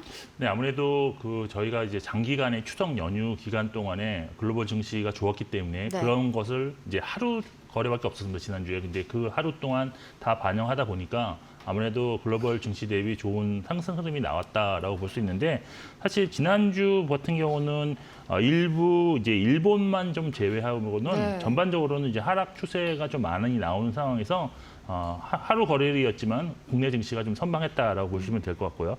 환율 같은 경우시 이제 그 추석 이전에도 사실 좀 상승해 있었는데 네. 여기서 좀 더 추가 상승해서 지금 1,435원 정도를 기록하고 있고 국제 유가가 지금 트럼프 대통령의 어떤 그런 대중국 추가 관세 언급으로 인해서 급락을 했습니다. 그래서 급락을 많이 내렸죠. 네, WTI 네. 기준으로 배럴당 58달러대까지 지금 하락을 한 상황이고요. 네. 미국 국채금리는 여전히 안정적인 흐름을 기록 중이다라고 보시면 될 것 같습니다. 지난주 주요 이슈로는 일본 자민당에서 이제 금융 완화를 추구하는 새로운 총재가 선출됨에 따라서 네. 좀 엔화 약세가 좀 나타난 상황이었고 프랑스에서는 사실 새 총리가 내각 결성 14시간 만에 사임을 발표하는 등 네. 또 다시 또 재신임되는 등 뭐 정치적 불확실성이 여전히 부각되고 있습니다. 그래서 역시 이것이 달러화 강세로 좀 이어지는 면이 좀 있었다라고 보시면 될 것 같고요. 중국이 이제 히토류 수출을 통제하자 트럼프 대통령이 대중국 관세율을 추가로 뭐 100% 인상할 수도 있다, 검토 중이다라고 이제 네. 언급을 했는데 이에 미국 중심인 암호화폐가 급락하는 모습이 나왔습니다. 그럼에도 불구하고 지금 시장을 좀 이끌었다고 할 수 있는 그 FOMC의 금리 인하 그런 추이는 올해 남은 두 번의 FOMC에서 모두 한 차례씩 금리를 인하해서 두 번 인하할 확률이 지금 90%가 아직도 넘는 그런 상황이 큰 있기 차이는 때문에 없네요. 네, 네. 그렇습니다. 미중 관세 전쟁 재발발 우려감에도 금리 관련한 모멘텀은 여전히 시장에 남아있을 수 있다는 그런 희망을 좀 주고 있는 상황이다라고 볼 수 있습니다. 10월 지금 현재 3거래일이 지났는데요. 현재 외국인이 코스피에서 5조 1천억 원을 순매수하고 있는 중이고 또 코스닥에서는 이제 3,500억 순매수 중으로 향후 이제 외국인의 이제 매매 방향성 특히 오늘 같은 경우 중요하다고 좀 볼 수가 있겠고요. 10월 외국인 순매수 상위 종목으로는 이제 2조 9천억 원을 순매수한 삼성전자가 1위였고 6,300억 순매수한 두산 에너빌리티가 2위 그리고 4천억 원 순매수한 SK하이닉스가 3위. 순매도 상위에는 2천억 순매도한 SK스퀘어 그다음에 570억 순매도한 LIG 넥스원 그리고 550억 순매도한 LG 에너솔루션이 있습니다. 10월까지의 외국인 순매수의 특징점은 좀 주가 이격도가 벌어진 종목을 추가로 매수해서 주가가 많이 상승한 상황에서 추가로 상승을 좀 이끌었다라는 네. 점인데요. 이러한 점은 코스닥 IT 종목들에도 나타나는 공통적인 현상이라는 점에서 이러한 점을 좀 잘 활용하셔서 투자 전략 수정에 좀 참고를 하셨으면 좋을 것 같습니다. 네, 역시나 외인 수급 측면에서도 그렇고 그간의 쏠림 현상이 10월 달 들어서 더더욱 강해지는 그런 모습들이 나타나고 있습니다. 특히나 이 쏠림 현상, 밤사이에 환율이 또 크게 다시 한번 오른 만큼 좀 외인 이 수급이 지속적으로 유입이 될지 이 부분을 조금 체크를 잘 해봐야겠네요.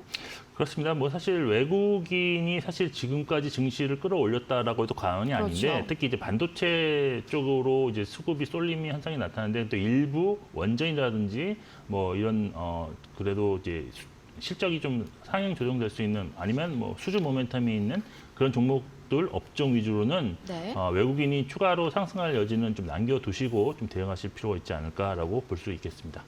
네, 그럼에도 불구하고 약간 걸리는 점이 사실 좀 많이 걸립니다. 지난 금요일에 미증시가 거의 나스닥이 3%대 급락을 보였는데 이게 시장 자체가 문제가 있다라기보다는 기술적으로는 좀 단기적으로 조정이 나올 만한 구간에다가 트럼프 대통령의 이 대중국 발언이 겹치면서 좀 기폭제로 작용이 됐다. 이런 분석이 강한데 네. 다시 주말 후반에 양측이 좀 한 발씩 물러서는 흐름이 나온 만큼 오히려 우리 시장에서는 이걸 좀 저가 매수로 생각하고 몰릴 수도 있겠다. 저는 이런 생각도 좀 들더라고요. 네, 그렇습니다. 저도 그렇게 개인적으로 동의하는 바인데요. 네. 오전만 해도 사실 상승을 출발했습니다. 미국 증시가. 근데 중국이 그 전날 히토류 수출 정책 강화를 발표했고 이에 트럼프 대통령이 이제 소셜 미디어를 통해서 중국의 조치는 전 세계를 인질로 잡는 일이라고 하면서 네. 11월 1일부터 중국에 100% 추가 관세를 부과하겠다고 언급을 하고 또 다가오는 경주 아펙 정상회의에 시진핑 주석을 만나기로 되어 있었지만 이제는 그럴 필요가 없다라고 없어 보인다라는 글을 올렸기 때문에 이제 네. 하락을 했는데요. 근데 이제 이것이 현재 상승 중인 증시의 대세적인 흐름을 바꿀 만한 악재인가는 좀 검토해 볼 필요가 있는데 전 단기적으로 이슈에 좀 그치지 않을까라고 좀 보고 있습니다. 그 이유는 일단 네. 이것이 중국에 한정된 관세 인상으로서 현재 미국과 중국 모두 AI 관련 패권을 잡기 위해서 투자를 확대를 지속하고 있는 상황이고 또 투자와 관련된 호재는 지속될 가능성이 있다고 볼 수 있습니다. 네. 실제로 지난 10월 6일 날 오픈AI가 AMD의 6기가와트급 데이터 설비를 2029년까지 요청을 했는데요. 근데 이것이 지금 반도체 3사, 삼성전자, SK하이닉스, 그다음에 마이크론 생산력보다 2배 이상의 주문을 한 것이기 때문에 상당히 지금부터 캐파 증설이 나올 수밖에 없는 그런 상황입니다. 그리고 이제 주가가 하락하더라도 지금 이제 실적 시즌이기 때문에 그렇죠. 좋은 실적 발표가 나오는 종목들의 주가는 다시 반등할 수 있는 그런 가능성이 좀 있다라고 볼 수가 있고 또 이제 말씀하신 것처럼 이제 트럼프 대통령이 주말 사이에 경주 에이펙 정상회의에는 참석한다는 의지를 표명했고 네. 또 이게 벤스 부통령이 또 트럼프 대통령과 대통령은 중국과의 합리적인 협상을 할 의지가 있다고 오늘 오전에 기사가 나왔기 때문에 중국이 너무 강하게 좀 반발하지만 않는다면 관세 전쟁 확산으로 이어지지 않을 가능성도 조금은 염두에 두실 필요가 있다라고 보고 있습니다. 결국 주가는 하루 이틀 아니면 뭐 이번 주까지 뭐 조정 가능성이 좀 있겠지만 추세가 상승 중인 종목이라면 매수 기회로 좀 활용하시는 것이 좋다라고 볼 수가 있겠고요. 네. 매수 관점 접근 가능 업종으로는 반도체, 원자력, 조선업 쪽으로 좀 압축하시는 것이 수익률 확보에 좀 유리하지 않을까라고 지금 정리를 해드리겠습니다.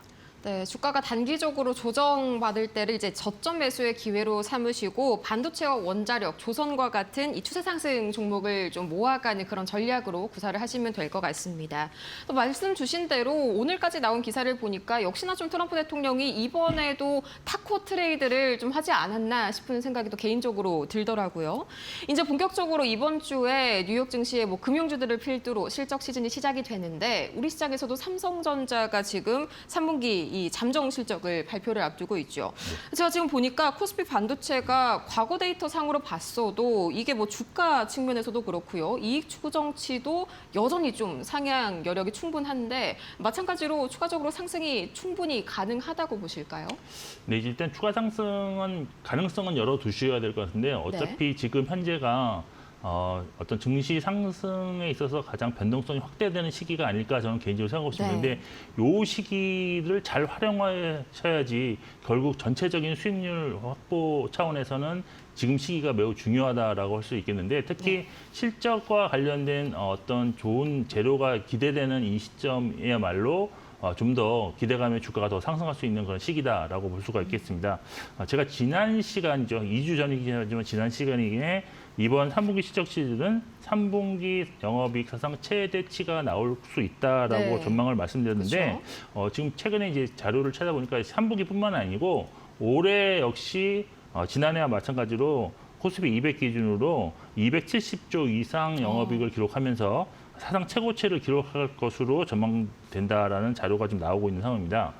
사상 최고치가 지금 기대되는 원인으로는 일단 추정치가 꾸준하게 상향 조정되고 있다는 점인데요. 과거 패턴상 보통 연간 기준으로 하반기는 상반기 대비 실적이 좀 떨어지는 것이 일반적이었는데요.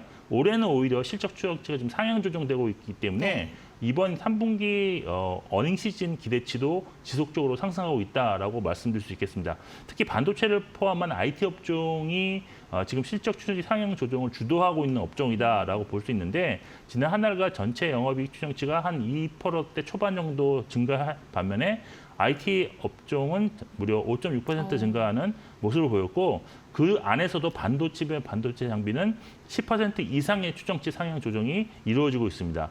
근데 아쉬운 점은 이 IT 업종을 제외할 경우 지난 한 달간 이익 추정치 변화가 거의 없었다는 점인데요.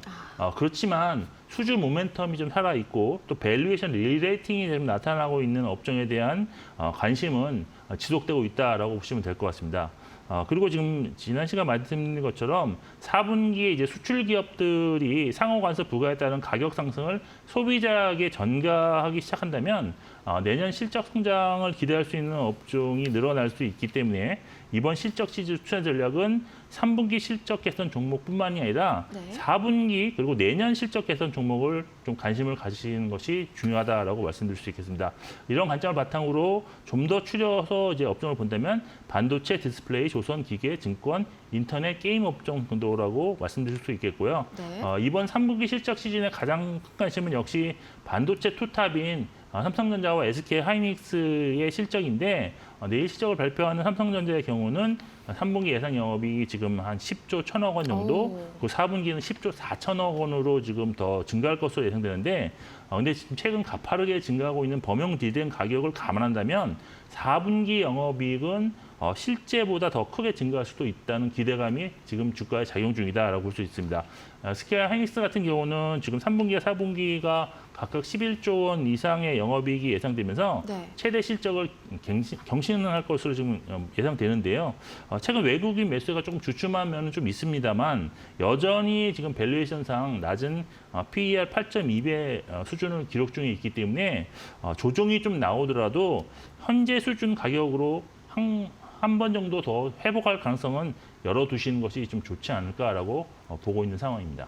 네, 참 하이닉스도 하이닉스지만 삼성전자가 정말 디램 가격 상승에 힘입어서 좀 많이 올라와 줬네요. 상당히 좀 기대감을 많이 품고 있는데 말씀을 해주신 것처럼 이제 실적 시즌이니까요. 이 단순한 표면적인 뭐 어닝 서프라이즈, 쇼크 이거를 판가름하는 것도 중요하지만 무엇보다 사실 이 12개월 이후에 그 예상 이익 상승이 좀 나와주는지 좀 PER 부분에서도 체크를 확연히 잘 해보셔야겠습니다.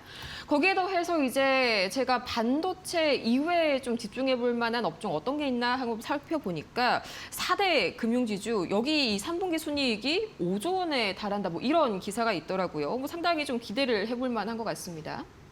네, 그 연말까지 관심 업종 중에서 뭐 금융사도 있겠지만 지금 지주사 관련해서 좀 주목을 해보셔야 될 것 같은데 네. 지주사가 사실 올해 같은 경우가 자본시장 활성화 노력에 따른 할인 축소 기대감이 나타나면서 상반기에는 급등했지만 지금 하반기 들어서는 좀 주춤하다가 다시 9월부터 상승을 하려는 시도가 지속 중이고 그렇죠. 일부 종목들은 다시 또 신고가를 기록하는 종목도 나오고 있습니다.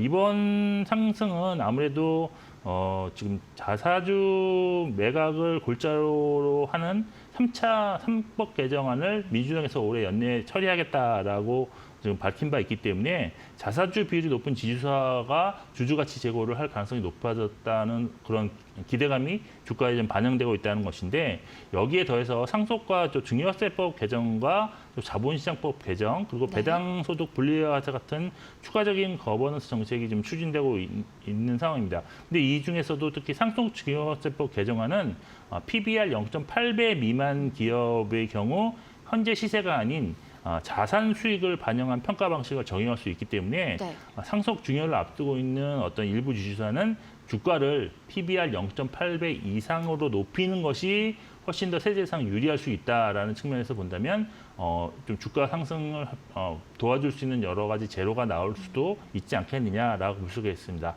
결국 지주사 관련 투자 전략은 할인율이 좀 해소될 수 있는 종목을 선택하는 것이 좀 좋다고 보고 있는데 네. 일단 보유한 자회사의 주가가 상승했는지를 좀 보셔야 되고 그래서 이제 가치상 평가가 좀 더 올라갈 수 있는지 그리고 자사주 소각 가능성이 높은지가 두 번째 핵심 포인트가 될 것입니다. 이런 관점에서 관심 종목을 선정해 본다면 삼성물산, SK두산이 될 것인데 일단 삼성물산 같은 경우는 지금 잘 나가고 있는 삼성전자 지분 5%를 좀 보유하고 있어서 최근 삼성전자 주가 상승과 연동한 주가 상승이 나오고 있고 실제 가장 강하게 좀 움직이고 있는 그런 종목이고요. 또 본업 같은 경우도 건설, 상사, 패션, 레저, 식임료를 그리고 자회사로 바이오를 보유하고 있기 때문에 안전적인 좀 사업 포트폴리오를 구성하고 있던 장점이 있습니다. 그리고 외국인 기관 매수세가 8월 이후에 지금 계속 꾸준히 유입되고 있다는 점도 주목하실 필요가 있다라고 말씀드릴 수 있겠고요. 네. 그리고 두 번째 종목 이제 SK인데요. SK 같은 경우가 이제 지주사 내 상대적으로 높은 50% 후반 정도의 할인율을 보여주고 있고 자사주도 지금 24.8% 보유로 자사주 소각 의무화 시 어떤 주주가치 제고를 기대할 수 있다는 점이 투자 포인트가 될 것 같습니다. 최근까지 자산 매각과 포트폴리오 통합을 통해서 재무 구조와 경영 효율성을 극대화시키고 있고요. 또 네. 향후 주주 환원도 기대할 수 있기 때문에 그리고 지주사로 수급 상황도 외국인이 지금 지속적으로 좀 관심을 보이고 있다라고 보시면 될 것 같습니다. 마지막으로 두산인데요. 두산은 자체 전자사업의 호조가 특징인데요. AI 가속기형 PCB 핵심 소재인 동박 적층판 수요 증가로 실적이 지금 성장이 좀 많이 나타나고 있다라고 볼 수 있고 또한 30.4% 지분을 보유한 두산 에너빌리티 주가 상승과 또 자사주도 지금 17.9% 정도 보유하고 있는 점에서 가치 평가에 조금 반영되고 있는데 앞서 소개해드린 두 종목보다는 네. 수급 상황이 좋지 못하고 주가 흐름도 조금은 좀 변동성이 좀 떨어진다는 점도 참고하시면 좋을 것 같습니다. 네, 차트를 보니까 진짜 좀 그런 흐름들이 나타나네요. 뭐 이어서 삼성물산과 SK 그리고 두산을 좀 관심주로 꼽아주셨고요. 이게 뭐 지주사의 경우에는 상법 개정과 또 이 자사주 소각 모멘텀도 강하지만 제가 보니까 은행 쪽에 예대 마진이 많이 올랐더라고요. 이게 가계대출 총량 규제로 인해서 좀 부차적으로 나온 효과인 것 같은데 이 부분도 함께 보시면 좋을 것 같습니다. 이어서 이제 11월 6일 월요일에는 이 MSCI 지수 분기 리뷰가 기다리고 있죠. 네네. 또 상당히 편입과 편출 종목 지금부터 준비를 해봐야 될 것 같은데 예상 종목에 좀 어떤 것들이 있을까요? 네, 사실 MSCI가 연간 4회 지금 분기 리뷰를 하는데 네. 올해 마지막 리뷰가 지금 11월에 있고 또 이제 편출 편입 종목 발표가 이제 11월 6일로 예정되어 있습니다. 최근 3개년간 발표 45일 전부터 발표일까지 네. 편입 해당 종목의 상승이 좀 관찰이 되었는데 특히 주가 상승이 나타났을 때 전체 지수의 주가 상승이 났을 때 더 상승률이 높았던 특징이 있습니다. 올해도 역시 5월과 8월 증시가 좋았던 분위기였을 때 그렇죠. 해당 종목이 평균 19% 상승률을 기록해서 코스피 대비 16% 초과 수익률을 기록했다는 점에서 현대 시점에서 지금 시장이 좋기 때문에 편입 예상 종목에 대한 관심을 높일 필요가 있다라고 볼 수 있는데요. 네. 관련해서 투자 전략은 일단 편입 예상 종목을 매수를 한 이후에 발표일 직후 또는 실제 편입일 이전까지만 보유해 좀 수익을 확보하는 것이 좋은데 네. 그 이유는 이제 실제 편입한 이후에 한 달간의 수익률을 보면 지수 대비 좀 부진한 게 많았다. 그래서 이미 이제 주가가 사전에 많이 오르는 것이 있기 선반영이요? 때문에 선반영이 많이 있었다는 점입니다. 그래서 이번 분기에 편입 예상되는 종목이 APR, HD 현대마린 솔루션이고 편출 예상 종목은 오리온과 LG 생활건강입니다. 특히 네. 이제 APR 경우에 지금 2분기에도 좋은 실적을 기록해서 주가가 한 단계 레벨을 업한 상황인데요. 이번 3분기에도 매출이 전년 대비 112%, 영업이익은 214% 증가가 이제 컨센서스로 형성되어 있고, 따라서 고성장 추세를 유지한다는 점에서 이번 실적 시즌에서도 상당히 주목받을 수 있는데 여기에 MSCI 지수 편입 모멘텀까지 합쳐한다면 이번 실적 시즌에 좀 관심을 가져야 하는 종목으로 좀 분류할 수 있다는 점을 좀 참고하시면 좋을 것 같습니다. 네, 그야말로 뭐 APR은 타이밍이 격포제 타이밍이네요. 이 편입 예상 종목으로 APR과 HD 현대 마린 솔루션 그리고 편출 예상 종목으로 오리온과 LG 생활건강 꼽아주셨습니다. 이렇게 해서 오늘 김영재 경제평론가 모시고 이야기 나눠봤습니다. 좋은 말씀 고맙습니다.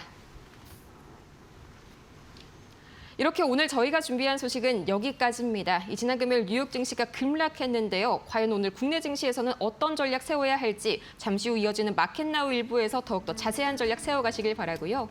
저희는 다음 이 시간 더 유익한 소식 들고 찾아올게요. 오늘도 함께해 주신 여러분 고맙습니다.